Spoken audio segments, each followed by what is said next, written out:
Olá, igreja! Paz do Senhor! Glória a Deus! Passando para uma mensagem para os jovens, mas também para os seus responsáveis. Nós temos uma data significativa, muito importante, que estará sendo comemorada e boa parte das pessoas sequer param para pensar no significado desta data. A Páscoa cristã, queridos, não é a Páscoa do ovo de chocolate. Isso é fake news. Mas Jesus traz a boa, a nova, né, maravilhosa notícia, a true news. Essa Páscoa de Jesus é notícia verdadeira. Coma seu chocolate. Chocolate faz bem para a saúde, em quantidade moderada. Eu gosto muito de chocolate. Mas essa data é exemplar, como a do Natal, é, de como as tradições humanas podem nos fazer acreditar em qualquer coisa que o mundo queira. Claro, se não estivermos firmes em Jesus. As pessoas não creem que Jesus ressuscitou, mas creem que Páscoa seja sinônimo de coelho que põe ovos. Os ovos de chocolate. Veja bem, o que esse texto tem a ver com coelhos e ovos? Lucas 24, de 1 a 12. Encontraram removida a pedra do sepulcro, mas quando entraram, não encontraram o corpo do Senhor Jesus. Ficaram perplexas, sem saber o que fazer. De repente, dois homens com roupas brilhantes como a luz do sol colocaram-se ao lado delas.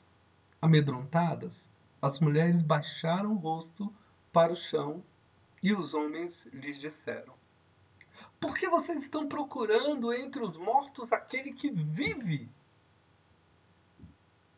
Ele não está aqui. Ressuscitou! Aleluia! Show! Lembrem-se do que ele lhes dizia, do que ele lhe disse quando ainda estava com vocês na Galileia.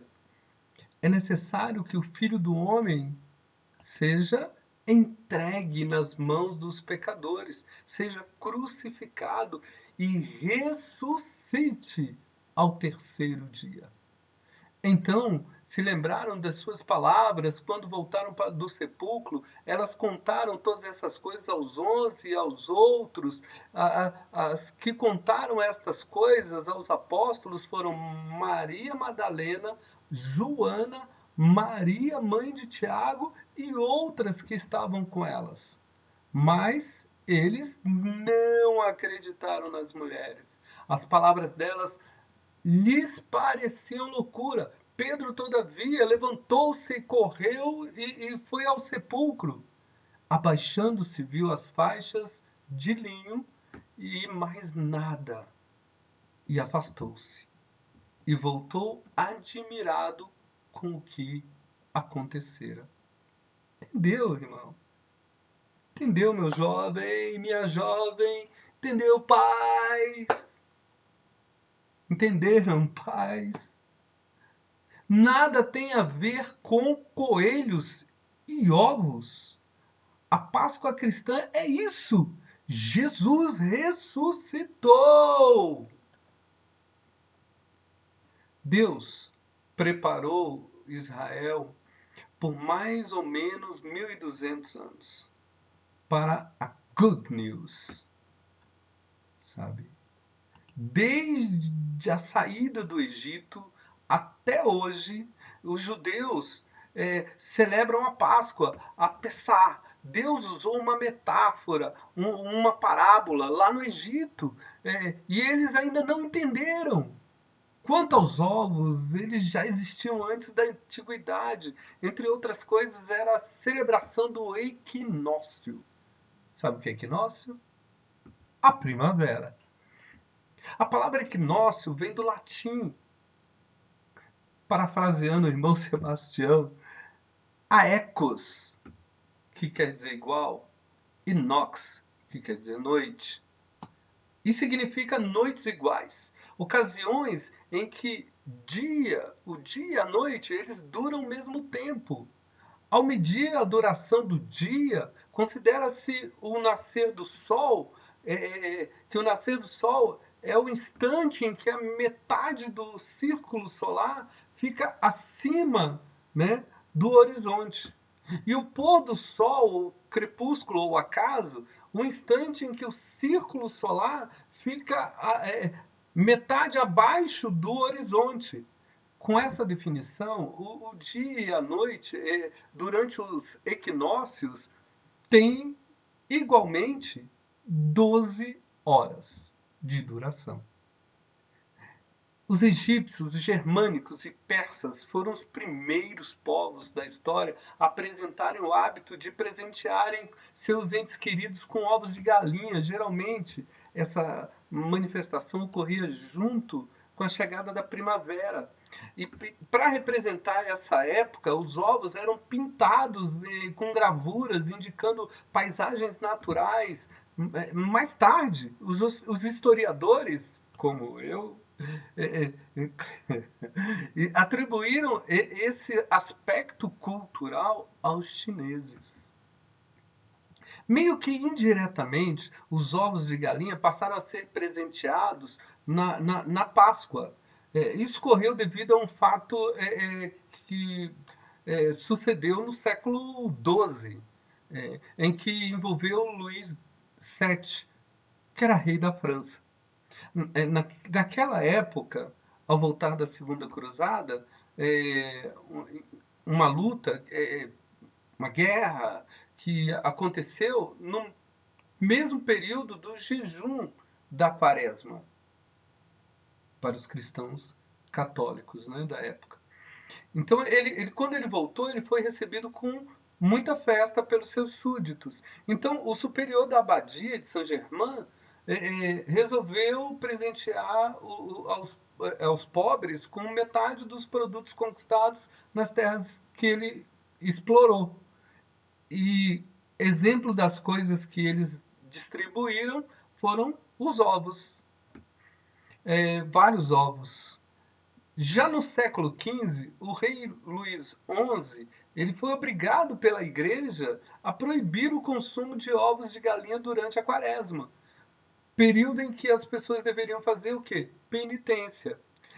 Dessa forma, a população foi obrigada a se presentear apenas no domingo de Páscoa, após a missa. O tempo foi passando e as pessoas mais ricas presenteavam os demais com ovos requintados, muitas vezes recoberto com ouro. Os nobres, por sua vez, banhavam os ovos de ouro e presenteavam os seus súditos mais queridos, mais chegados. Quem inventou a moda calórica dos presentes de Páscoa, à base de chocolate, foram os franceses. Eles esvaziavam os ovos de galinha e recheavam eles com chocolate. Finalizavam o presente com uma pintura por fora. Mais tarde, os pais acabaram criando um costume de preparar os ovos e escondê-los no jardim para que as crianças procurassem os presentes deixados pela famosa figura do coelhinho da Páscoa. Mesmo com essas novas formas de presentear, em muitos lugares do mundo ainda há uma preservação da tradição feita com ovos de galinha. Um exemplo que pode ser citado é na Bulgária, que depois de receber a bênção, né, da pós-missa, eles distribuem presentes aos familiares da forma feita pelos povos antigos. Colorir e decorar ovos é um costume também bastante antigo praticado no Oriente, Nos países do leste europeu, os ortodoxos, eles tornaram-se grandes especialistas em transformar ovos em obras de arte. Da Rússia até a Grécia, os ortodoxos costumavam pintar os ovos de vermelho. Já no Brasil, o doce dominante é o chocolate. A tradição é tão forte que a Quinta-feira Santa já foi conhecida por Quinta-feira de Páscoa, dia de comer ovos da Páscoa. E lá na Bulgária, em vez de se esconder os ovos, eles lutam, né, com o ovo na mão, né? É uma batalha campal. É, todo mundo contra todo mundo. E todo mundo tem que carregar um ovo. E quem conseguir a proeza de manter o ovo intacto até o final da luta será o mais bem sucedido da família até a próxima Páscoa. E o coelho? Ora, o coelho, ele vem de uma antiga crença europeia, onde eles diziam que Maria Madalena, ao chegar no sepulcro, encontrou vazio, mas preso à pedra lá, que fechava o sepulcro, estava um coelho. E que assim esse coelho teria sido a primeira pessoa, desculpa, o primeiro ser, né, o primeiro ser a testemunhar a ressurreição de Cristo. Mas é claro que você não vai encontrar isso em uma Bíblia. O coelho apareceu para significar a fertilidade, a prosperidade dos pagãos. Mas quem contava essas histórias, na verdade, eram os cristãos da época. Já naquele tempo, prosperidade de um homem estava ligada à quantidade da prole. Mas coelho não põe ovos, diz a biologia. Tá entendendo o poder da ilusão que o mundo cria, dos mecanismos que vão avançando, sobretudo até mesmo dentro da nossa religiosidade, da nossa crença, enfim, da nossa fé? Ele não está aqui. Ressuscitou. Lembrem-se do que ele lhes disse quando ainda estava com vocês na Galiléia. É necessário que o Filho do Homem seja entregue nas mãos dos pecadores, dos homens pecadores, seja crucificado e ressuscite ao terceiro dia. Irmãos, isso aí dava uma pregação. Porque isso aí fala do plano de Deus para a vida de Jesus, o propósito da vinda de Jesus. E que Deus tem para nós também um propósito. E Deus tem um plano na nossa vida. E eu e você precisamos saber qual é esse plano. E eu e você precisamos entender o propósito de Deus com a nossa vida. É, eu vou encerrar para você passar a reflexão sobre plano e propósito de Deus para as nossas vidas, com Lucas 24, 44 a 53. E disse-lhes: Foi isto que eu lhes falei enquanto ainda estava com vocês. Né? Deus conta o plano dele para a gente. Deus não nos engana. Deus não nos deixa ir de qualquer jeito. Deus não nos deixa tropeçar pelo caminho. Ele conta o plano dele, porque ele tem um propósito para a minha vida e para a sua vida.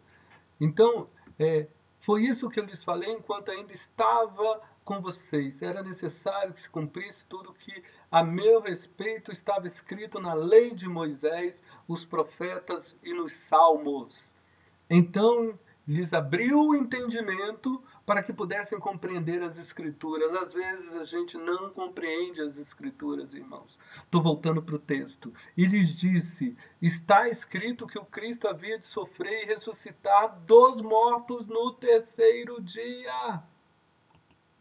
E que em seu nome seria pregado o arrependimento do perdão dos pecados a todas as nações, começando por Jerusalém. Entendeu, irmão? Eu e você temos que pregar o Evangelho para todas as nações, para o arrependimento e o perdão dos pecados. Voltando para o texto. Vocês são testemunhas dessas coisas. Eu e você somos testemunhas dessas coisas. E eu lhes envio a promessa de meu Pai, mas fiquem na cidade até serem revestidos de poder do alto. Tendo-os levado até as proximidades de Betânia, Jesus levantou as mãos e os abençoou. Estando ainda a abençoá-los, ele os deixou e foi elevado aos céus. Irmãos, olha que lindo! Então, Jesus está nos céus. Ele não está no sepulcro. Ele não é o ovo da Páscoa. Ele não tem nada a ver com o coelhinho da Páscoa. E a Bíblia prossegue dizendo que então eles o adoraram e voltaram para Jerusalém com grande alegria e permaneciam constantemente no templo, louvando a Deus. Espero que essa palavra sirva de incentivo para mim e para você, para que nossa Páscoa seja todos os dias celebrando a ressurreição de Jesus, a estada dele nos céus, mas que com o Espírito Santo que ele nos enviou, nós participamos todos dessa mesma Páscoa e possamos ser testemunhas para todas as pessoas. Em nome de Jesus, eu estou abençoando a sua vida para que seja aberto o seu entendimento, para que o Evangelho possa ser compreendido por você e por mim, para que nós possamos fazer diferença nesta terra. Seja abençoado, meu irmão, minha irmã. Coma seu ovo de Páscoa, lembre-se de mim e, em nome de Jesus, testemunhe também a ressurreição de Cristo. Amém.